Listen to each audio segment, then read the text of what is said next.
Hello and welcome back to welcome back to Up in the Clouds, episode 9, part 2.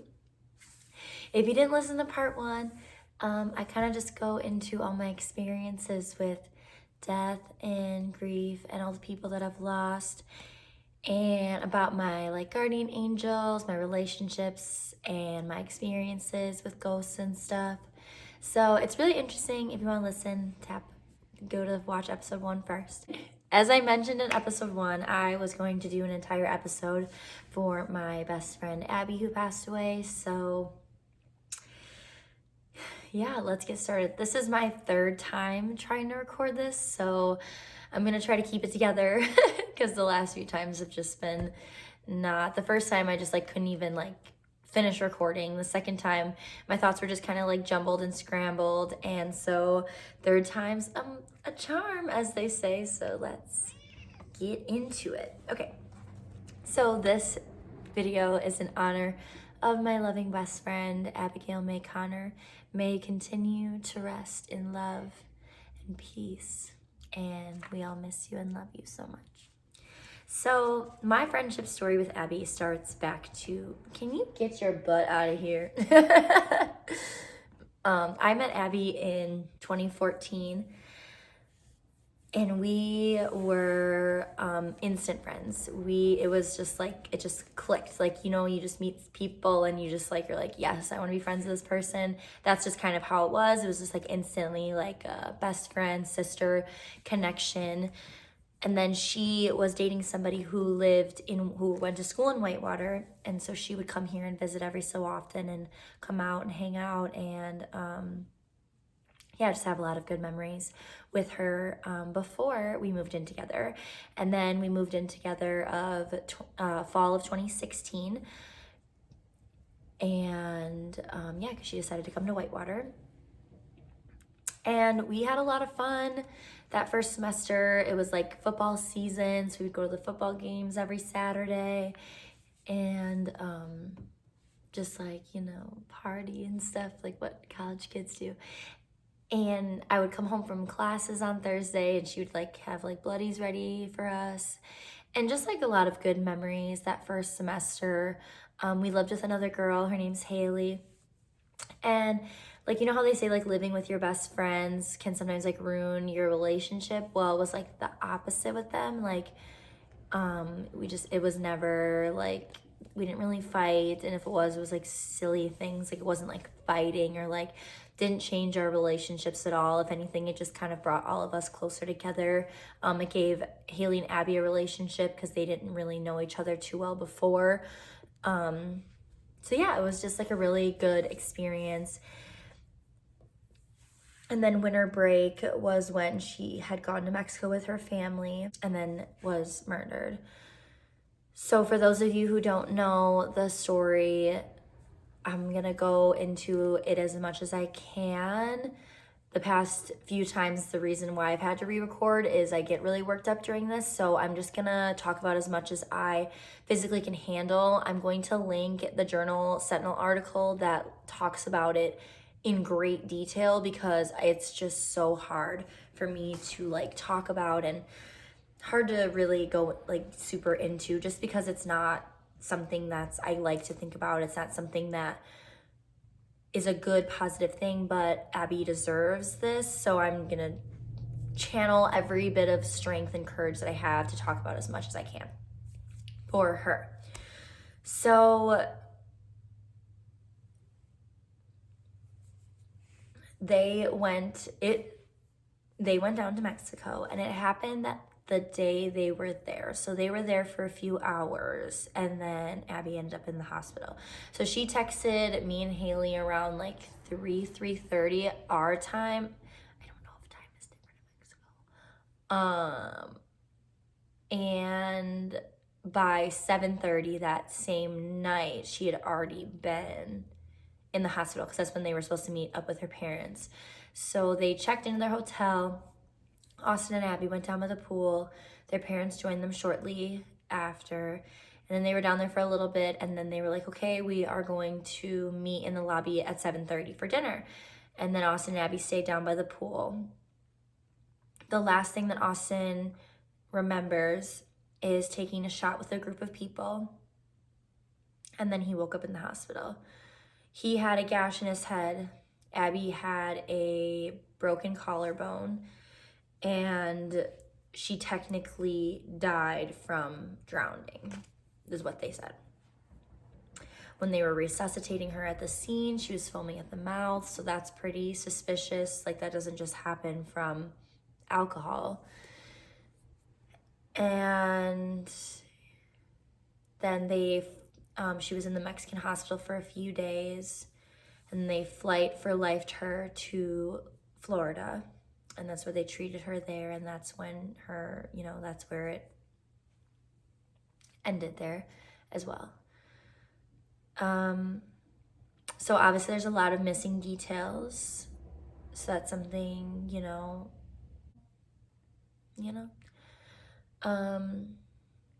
for a while there were a lot of rumors going around that she just got too drunk and drowned in the waist deep pool. She's 5'8", lived on a lake majority of her life. But so that one just didn't even make sense if you really knew her as a person. So I never believed that. And then for a while it was the tainted alcohol story, but it doesn't explain where her collarbone's broken, why Austin had a gash in his head. And, even if it was just tainted alcohol, someone still gave that to her, so somebody's still responsible, So I still tell people that she was murdered because that is the truth. After a few months, her story got a lot of publicity. It was all over the news. It was all over Good Morning America. Journal Sentinel had posted a huge article that I'm going to link for you guys that gives you more detailed timelines. And it was everywhere. Everywhere was covering it. It was really overwhelming. Really overwhelming at first because it was like it's not like, it's like you couldn't get away from it. It was just like everyone was sharing it on Facebook. It was every time there'd be some new video, some new article. And it was cool because it did bring a lot of stories. There were a lot of people who came forward with stories, similar experiences and or other experiences. And she did bring out a lot, and it did cause for them to go into hundreds of resorts, and a lot of resorts were busted for having tainted alcohol.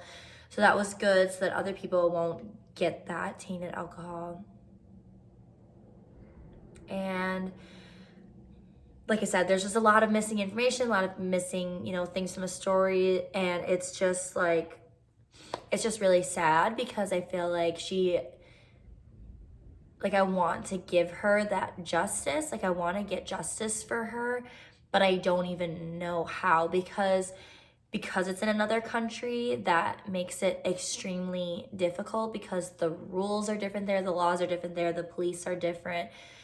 It's just completely different in Mexico than it is here. And I feel like that's what's the most frustrating part, is that we just had the 4-year anniversary and there's nothing, we're just at a standstill basically with it. And it's just, like I said, very frustrating. And yeah, I don't know how else to even describe it. There are some things that I can't really talk about because there's still stuff ongoing. But I just pray every day that something gets something, whether that resort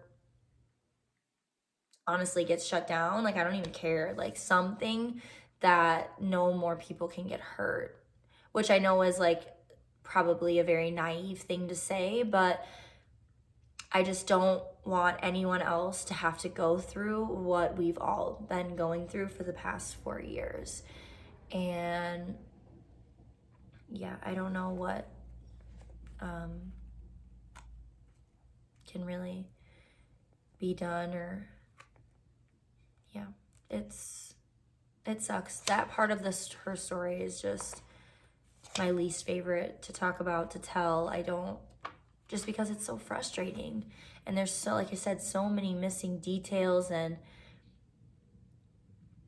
I've never fully believed it was an accident, even when that's what everyone was saying to me. And I had family members who were not very supportive during my grieving process, who told me to get over it, that it was just a freak accident. And then when it went viral and it was all over the news, then everybody wanted to know. Everybody wanted to be in the circle. Everyone wanted to know what I knew, and I knew the whole time. And it was just pretty shitty. And I realized I didn't have a lot of good friends at the time, at all, actually. I didn't have the best support when it came to like the family side of it, and I've dealt with that, and I've talked to them about it, and I've just kind of learned, like, when I'm going through things, who I can lean on and who I can't.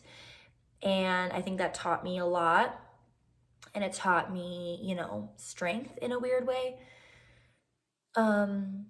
Yeah, so her story is very important. I will never ever say that she just died from tainted alcohol or she just died from drowning. I will always tell everyone that she was murdered because that's what happened, you know, malicious intent or not. That's what I believe. I believe that this is a personal belief. I believe that they were being watched from the minute they got to the resort. I believe that there was someone that was keeping tabs on them, and as soon as their parents walked away, went and got them, because there was a very short timeline from where their parents left them at the pool to when they were supposed to meet them in the lobby. So there's just like a weird, like, yeah, I don't know.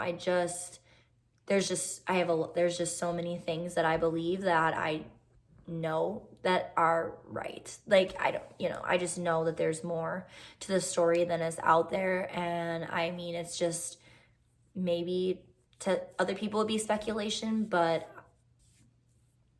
as you'll learn, I have a very deep connection with Abby, and I still do to this day. So I feel like if I was wrong, she would let me know. So going into that, so the first experience I had after Abby had passed away was like around her 1 month, and Haley and I had been gone for the day. I had made some lunch, and I was planning on eating when I got back, so I didn't put it in the fridge. For some reason, I put it in the microwave to keep it away from the cats. And when I came back, I heated it up, and there was like a hair. Like, this probably sounds so gross, but once I explain more, you guys are gonna think it's really cool. So there was like a hair, like perfectly like placed, like perfectly on the noodles. Like, it wasn't like mixed in, like it got in there when I was like cooking or something, because there would have been like food on it. Okay, like it was like perfectly placed, like on top. And Haley and I both had, at the time, we had very, very, very, very blonde hair, and it was brown and it was curly. And it was long, which is, if anyone knows, that's literally Abby's hair. She had long, curly brown hair. And like I said, perfectly placed, like on the top. And I just knew, like, in my intuition, in my gut, that had been her, that she had put that there. Like I said, other people could probably say that it was just a coincidence or it was there before, you know, like, you can say whatever you want. But I know what I believe, and I believe that was her. The second thing, I would see these like orbs in photos.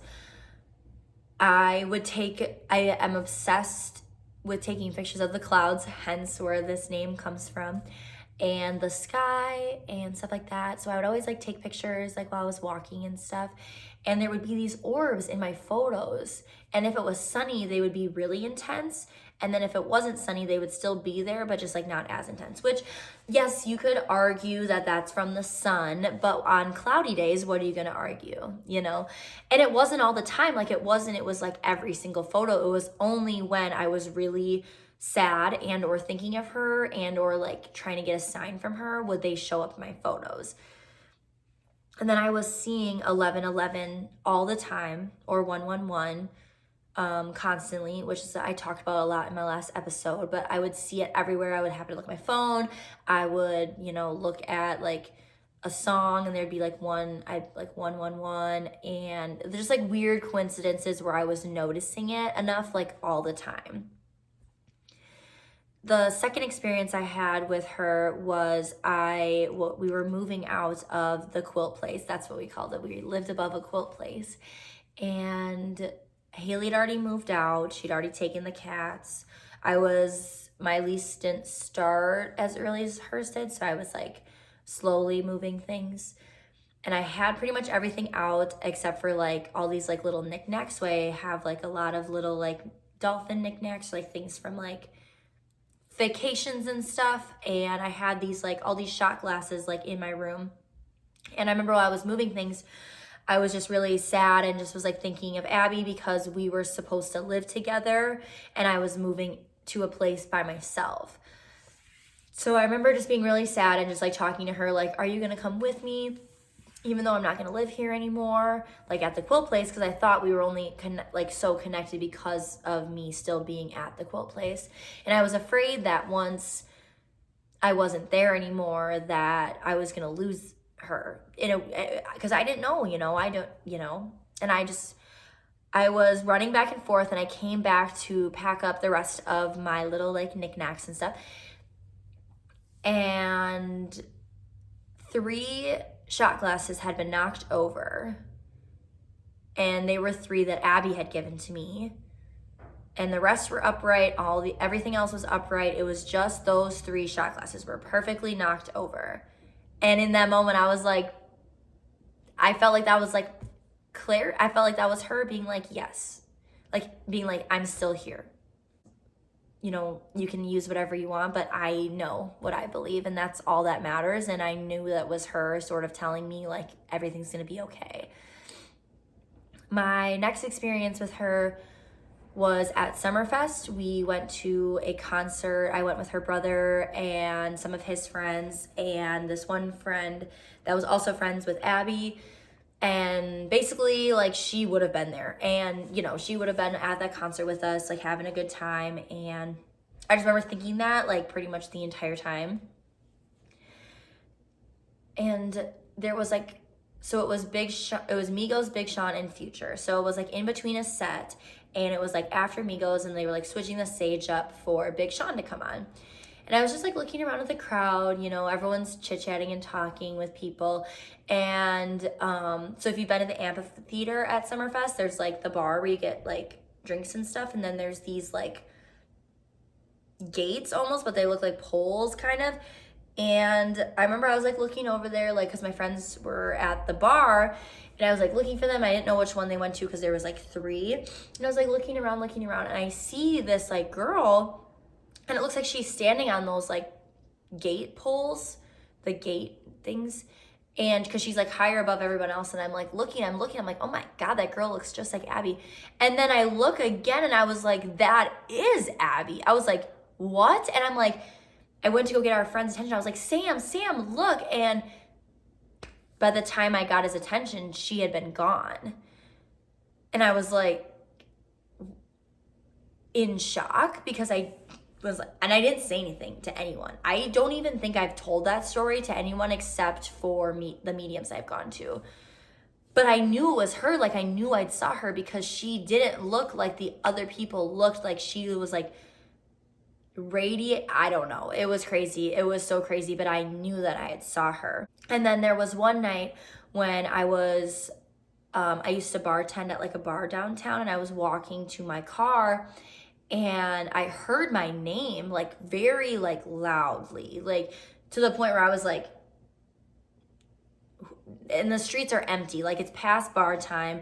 There's nobody on the streets anymore unless you went and got pizza, which is not even downtown. At the time, it wasn't. Like, there is now. But at the time, there wasn't any pizza places downtown. So I was like, that's really weird.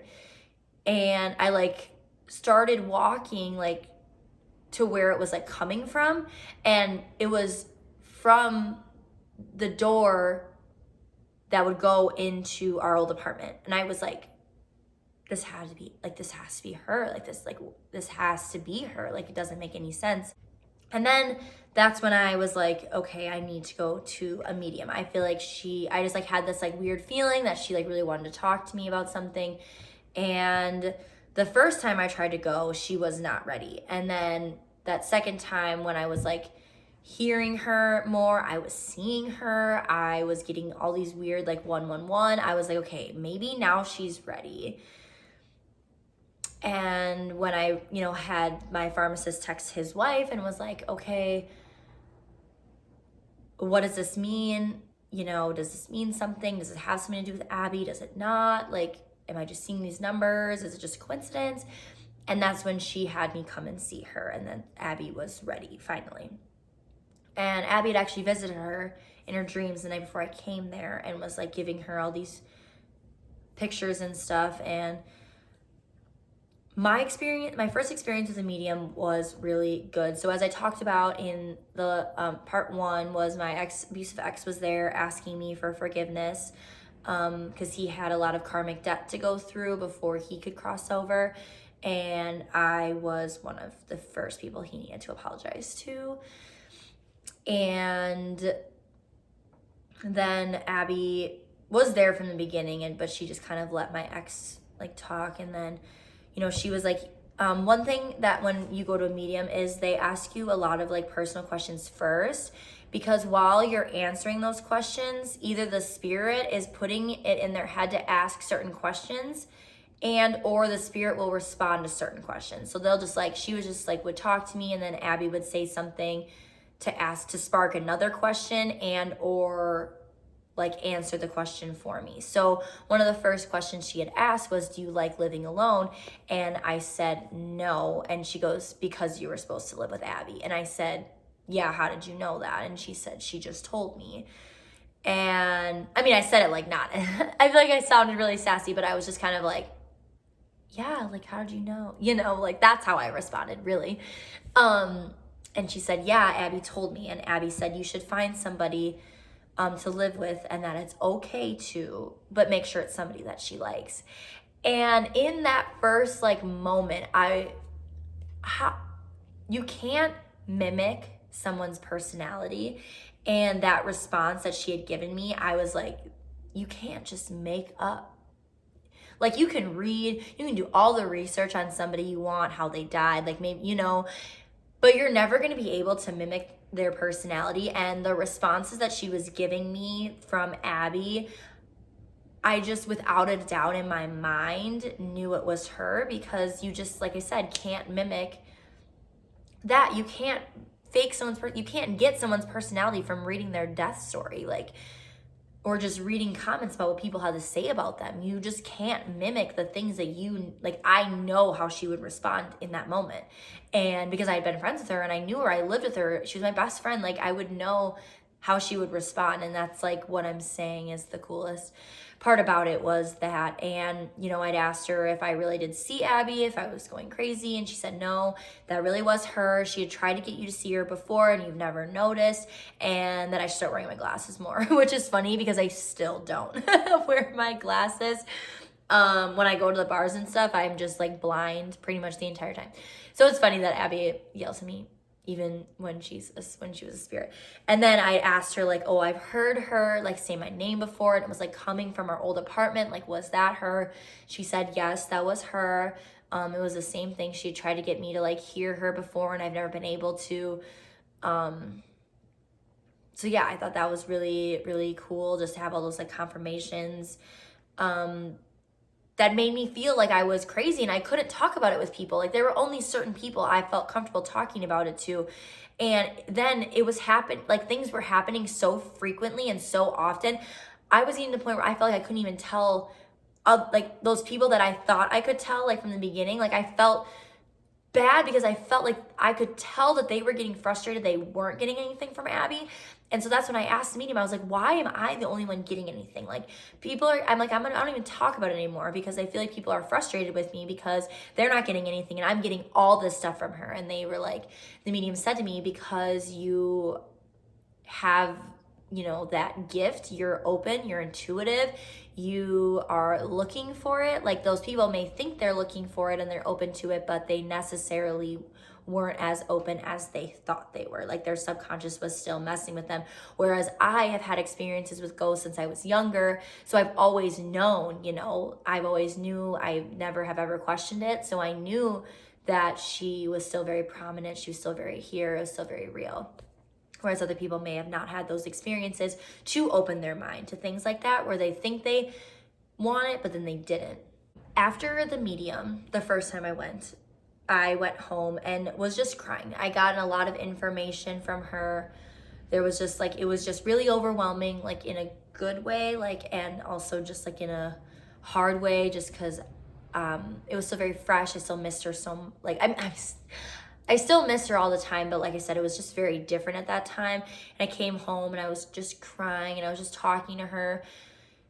And it was like somebody had walked right up to my ear and was like, I miss you too. And I literally sat up and was just like, started crying even more. But I was just really like, you know, now that I think about it, I'm really grateful and thankful I had those experiences, because I feel like it's built this relationship that I'm still able to have with her and still able to connect with her in a way that most people aren't. So it's just really a blessing. And I feel like all these experiences that I had with her really kind of opened that up for me. So I used to see dragonflies all the time.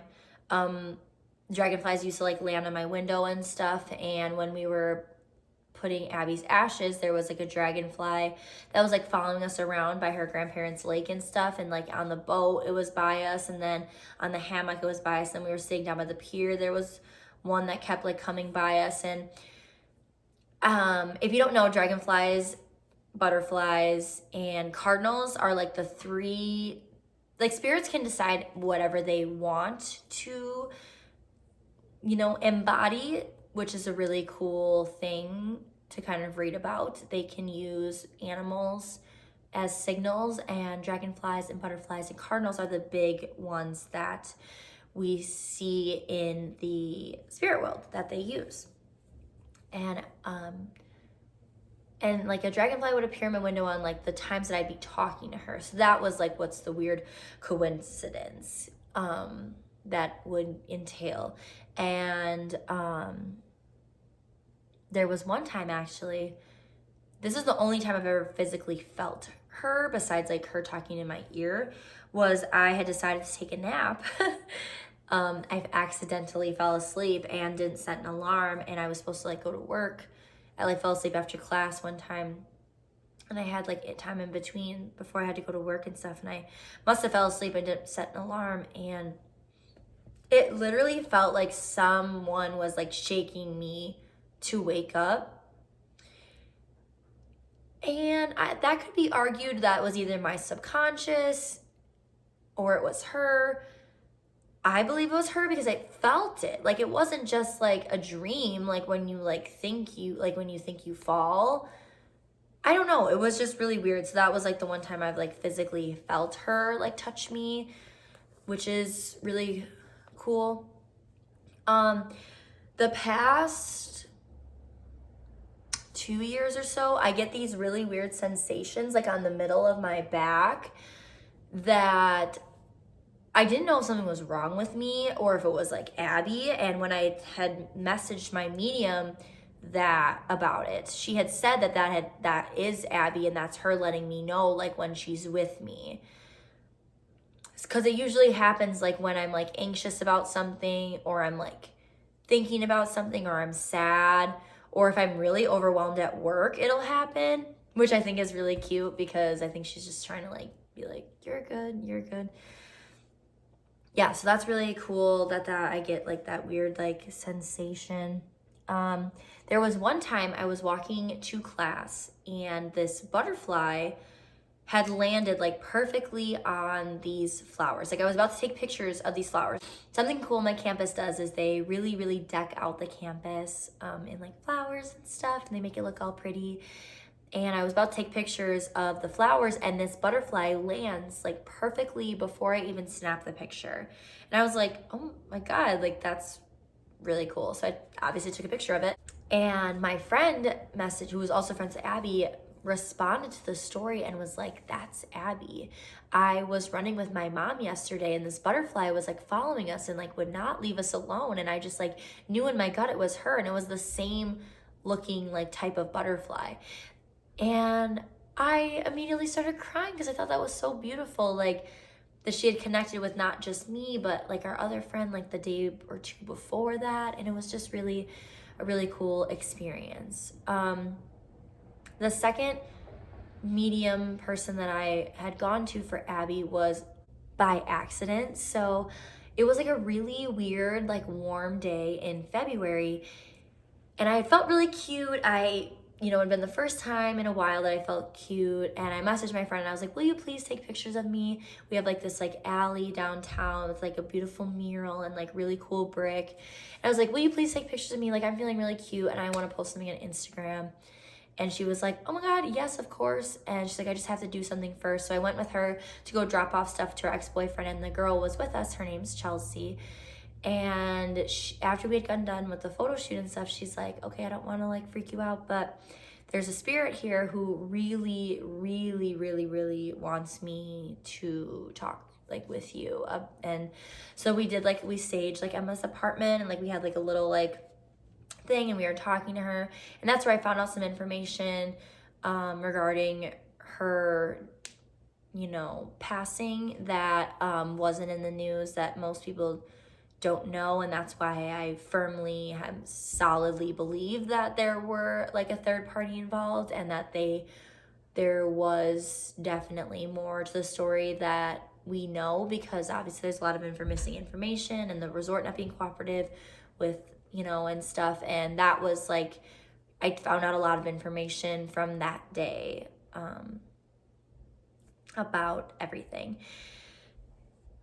And that was really cool because that day really connected her to Chelsea. And now whenever I am pushing her out, or she's like really trying to get my attention with something, she'll like use Chelsea to like really like get my attention, because I'm like pushing her away or whatever.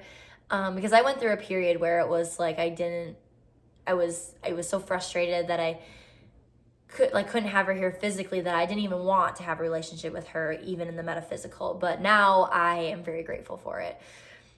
So it's really cool because she's really connected with me through Chelsea, and Chelsea has taught me a lot of things about,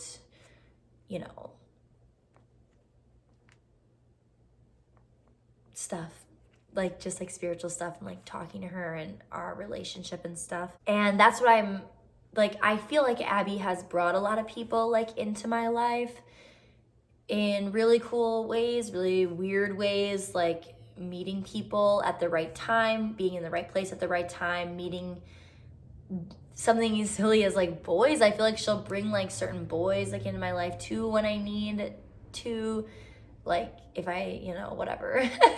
But like specifically friends, I feel like she is really good. Like I feel like I've met a lot of people in really weird circumstances, and I feel like she is like doing some string work up there to like align things for me and like bring people into my life. And it's just really cool. It's really cool to have that. I feel very blessed. So with that, I am able to kind of talk to her whenever I want, which is a blessing and a curse, because sometimes she'll talk to me at times that I feel like goofy, like talking back to her. She's very prominent in my life. She's very real. She's very there. She's very vocal. That's something. She definitely lets me know like when I'm doing something I shouldn't be doing, and or if I should be doing something that she wants me to do. So it's definitely, like I said, it's really cool to have that guidance, to have that experience, to have that and yeah, I take it as a blessing for sure. I wish that that she could have justice. I wish that there is more that I could do personally. And I pray that one day that it comes, you know, that's my biggest thing. But yeah, she does little things like we'll move things in place, like when I'm looking for, she also does this a lot, like when I'm looking for something, I swear to God, she like puts it in places, or she'll like direct me to it. Like if I'm trying to find something like like my glasses, I'll be like, where did I put them? I can't remember. And I'm like looking, and then I'll just randomly be like, oh, I should check here, and then they'll be there. So I feel like that's like her a lot of the times too, which is something that's really cool. Whenever I'm in like a rut or, you know, thinking, I just like ask her for advice, and she's usually pretty good at giving it to me very quickly. It's just cool because they're always with you, which is something that is, you know, amazing. It's unlike anything, you know. I don't know. I miss her physically. I miss her here physically. I miss being able to make new memories with her. I miss something as little as like taking, like, you know, something that as we're getting on 4 years is obviously I look a lot different than, you know, when I was friends with her and she was alive 4 years ago. So it's like no updated like pictures or memories, and it's some like just like humanistic things that are very difficult. Like I'm very grateful for the, you know, what I have with her now, but it's just, yeah, like it's just not the same. I pray that one day she'll get some sort of justice that she deserves, or that resort will not be open anymore, because I feel like there's a lot of like bad stuff that goes on, like scary stuff that goes on in that resort, and that's why it happened. And I just feel like that Mexico is just a really scary place, so I just advise people to just be careful when they go down there.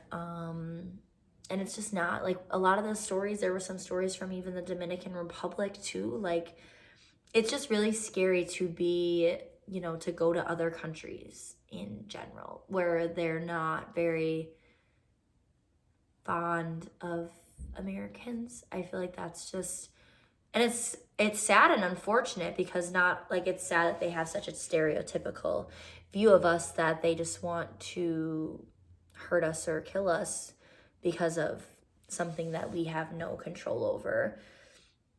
But it's just being smart. And I mean, she was with her family, like it wasn't even like it was a friend vacation, you know, like they got her being with her family. So it's just kind of a PSA to be careful.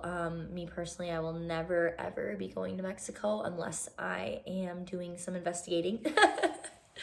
Which, yeah, I don't know. If you have any questions for me, like regarding signs and stuff, or like you want to communicate with your own angels, please reach out. That's what I'm here for. I have clearly like such a strong connection with my own angels. I would love to like help other people if that's what they want to do too, is like build their connection with theirs. And or if you have your own cool ghost experiences, spirit experiences, animals that you see that you really think are related to, you know, your spirits, or anything in general, I DM me, reach out. I would love to hear it. I link all my social media in the description, and I have also my email listed so you can email me too. But yeah, thank you guys for tuning into this episode. I doubt that this is gonna be my last time talking about this, so yeah, if there's anything I missed, I will cover it again, but I'm just really grateful to have all of you guys to be here to listen. And I know that, you know, keep spreading the story, keep talking about her, keep her alive. Just because you pass away here on this earth doesn't mean that, you know, they're always with us. And that's the really cool thing, like when you learn more about the spirit world and stuff, is that it's not, this is far from the end, you know. This isn't just, it's not, there's just it's not nothing when you pass away. Like there's definitely something, and it's just really cool to have that like validation, because I'm able to have that connection with her even now, even 4 years down the road. So it's really awesome.